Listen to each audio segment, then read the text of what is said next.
So someone asked me what I think about the new Snake Eater Remake, and if you've seen the new trailer for it, you're probably excited about it. As you should be, because it's something we've been waiting for since remakes became popular. I'm very excited too. I want this game to get a modern remake just like everyone else, but I'm also kinda worried. And it all starts with...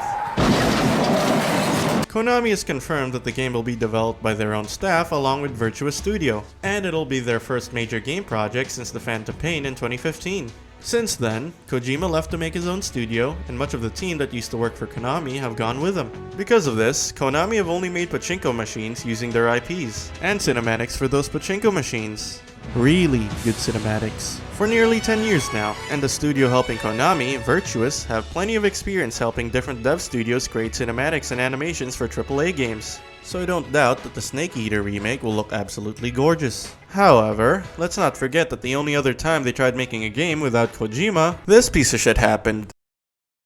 Nowadays, when it comes to video game remakes, there's a fine line between a one-to-one remake and a soft reboot. If you ask me, remakes for games should simply just be a one-to-one modern recreation of the original, where the only changes come from a gameplay standpoint, in which they try to modernize the controls to keep it from feeling a bit dated like what Bluepoint did with Demon's Souls. However, some popular remakes nowadays like the Resident Evil and Final Fantasy VII remakes are more like soft reboots instead, where the games try to maintain its continuity with the established storylines but retcon certain events from the previous games. Although I didn't mind Resident Evil's retcons, since it was made by a team that knew the game's storyline and didn't trail too far from the original. Nomura, on the other hand, kind of went crazy with the Final Fantasy VII Remake. Still a great game, but he went so far off the rails that it's a completely different story from the original. And although it somehow connects to the original game's story, it shouldn't have been called a remake. Konami states that they'll be making a faithful recreation of the original Snake Eater, along with the original voice actors, combat, and storylines, which is something I hope they commit to because Metal Gear is already a completed story that doesn't need to change.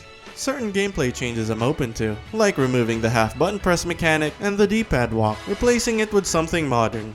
Honestly, the gameplay should just be similar to the Phantom Pains, but in the Snake Eater setting. If they do just that and keep the story the same, I'd be satisfied with it. Twin Snakes ended up being great, just don't remove Eva's fan service and they'll be Game of the Year.